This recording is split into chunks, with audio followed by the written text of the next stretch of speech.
And the final show for Rosie 2016 has just finished! Way! Now it's time for us to just do a little behind the scenes tour. This is our studio. It's actually a seminar room in the Leica building.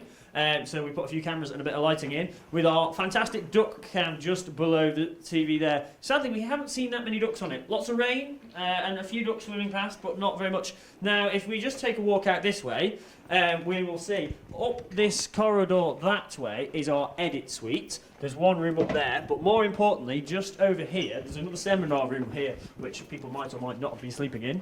And in here is the control room. This is just a meeting room that we have piled an entire TV studio control system into. So, for the bits that I don't know, Josh, our station manager, is going to correct me on these things. So, first thing we have here, this is our studio rack.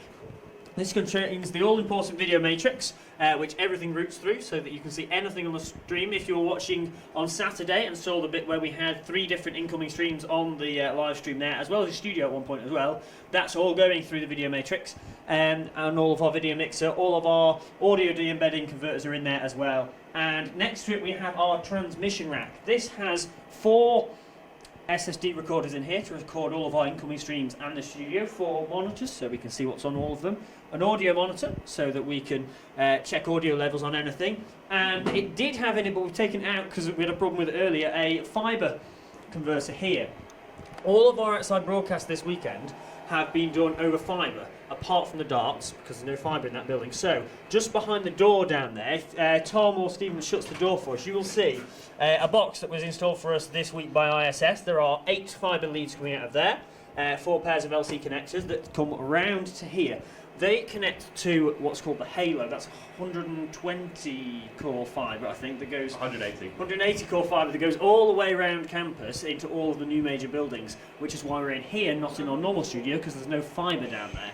We were in the sports centre, there was fibre down there, and they helped us run, the kind contractors and facility staff helped us run fibre down to the stadium and into the car park to get out of the swimming pool. So all of those streams were being done over fibre, which meant they weren't actually encoded or recorded down there. They were just vision mixed and sent straight up here, video with embedded audio over fibre and communications as well, straight into our transmission rack for recording and encoding, which means we don't have to run around with hard drives. They go straight out of that rack and into the edit suite for dumping on our storage server.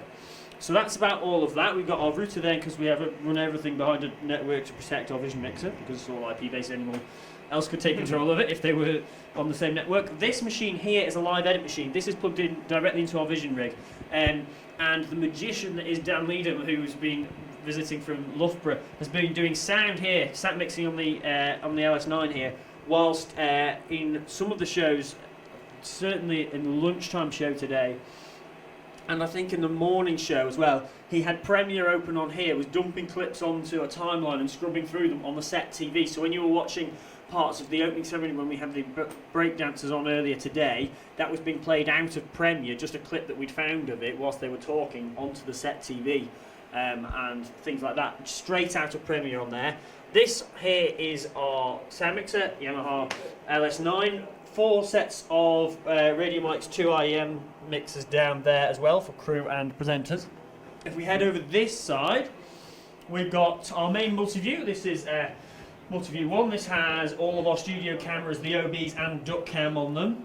Then, if I just take Clifford, our mascot, off a sec, you've got 2 multi-views here for the main vision mixer. This is our broadcast panel that does all of the switching, apart from some of the stuff on the second TV, which is done separately on a laptop for some shows. We have a copy of Multiview 1 here. This one here is Multiview 2. That has different things. It has our VT machine, our live edit machine, our stream decoder for the darts. We had to do that over IP because there's no fibre in there. So that was sent up to our wireless streaming server and then pulled back down using a decoder. All of the OBs and a couple of loops of some really fancy graphics that Tom and Luke have spent quite a while doing on there. Sat here facing the other way and looking at these 3 screens and our very fancy new multi-view with audio monitor that may have been one of Luke's new toys that he bought as soon as Blackmagic released it last week. That had all of our program and the 3 fibre streams. So at some point on Saturday there were 4 different live streams on there, all with their audio being monitored. But in front here we have our our auto cue machine here, very important because we can't all make stuff up all day, although I do often try my hardest. We have our VT playback machine. The machines are actually in a rack down here. Now, if you were watching one of our shows, you'll see, I don't know if you can see it here, but there's a big red button on the front of the middle machine. That's the VT machine. That's the on-off button. And they did hit play on a VT in, I think it was lunchtime show. It was we tried to put a USB stick in and knocked the button, which, as we put the USB stick in, rebooted the server, the PC, and we lost video instantly. Was that in the lunchtime show today? That was the one where you were doing the social media, yeah. Yeah, which is why it went black, and then the presenters came back on rather sooner than intended. So that's our VT machine, and this one here is our graphics machine. So that's about everything that's in here. There's been a huge amount of kit elsewhere of Campus OB machines and all manner of sorts. So I don't know what you're laughing at. Our executive producer Ben has gone in and had his face put on 4 different cameras in there. I know it's not a pretty face, so let's turn the camera away from that. But that's the end of our behind the scenes tour. We've now got to spend tonight and tomorrow ripping this out and turning it back into a meeting room. So thank you very much for watching. I hope you enjoyed our Roses coverage. If you haven't seen it all, check it out on roseslive.co.uk or la1tv.co.uk. So now Chris is gone, we're going to do the things that Chris missed. So in this rack, at the bottom we've got an encoder. That's running a Detlink quad. So we've got 4 inputs on it.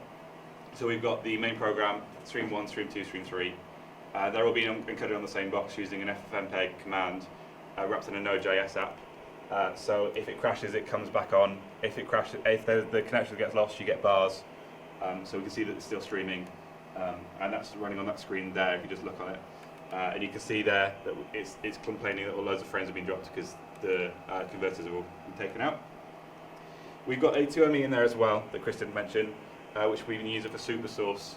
So instead of using the SuperSource on the 2ME for the studio, we had a separate one just for the incoming streams. And that meant we have more flexibility in the studio with supersourcing, supersources and stuff like that. Here is a Casper CG box. Not Casper CG, is it? It's VLC. Yeah. It's running a special version of VLC that exports over the Detlink output, and we are running a Detlink Duo 2.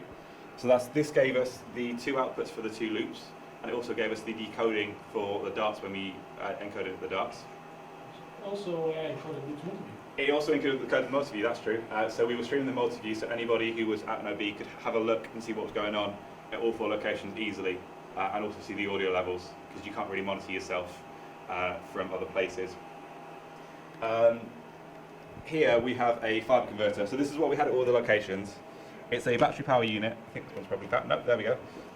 So this has got SDI and HDMI in and out, and gives you 2 fibers out. And we use Delphi cables. So the cable drums we've been using are 300-meter cable drums with these beastie connectors at the end, which are we use 2 cores of them. So there's one for send, one for return, and in that you get program and audio and comms. So it's really flexible. It's really good for having either cameras on location or linking OBs. Just behind there you can see we've got a beastly cable. So because this building is full of fire doors and firewalls, we had to run our umbilical for the studio out of the window.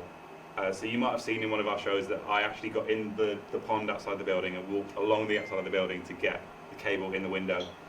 So that's 12 SDI lines, an XLR for communications, and 2 BNCs for antennas for radio mics and IEMs. It just meant that we weren't tied to being in the room next door. We did want to run it through the inside, but we were told we couldn't. The last thing, we're just going to have a look at the Casper CG box and our graphics build. So this is one we've used for a few years now. It's designated just for Roses. You can see at the left we've got like general, so that we've got our bug and everything. We can do grids. If you go on the boxing, you can see it all take into account scores. The darts is a good one as well because that actually calculates all the maths for you. So at all the locations, we run the same build of Casper CG and the same build of the control software. So everybody knew how it works, and it's all just HTML, and it's all on GitHub. And every year we improve it. Yeah, cool. Well, thanks for watching. I hope I filled in all the gaps that Chris missed. If you've got any questions, do let us know. If we can help you with anything, do let us know, because this is what we love doing. Thank you.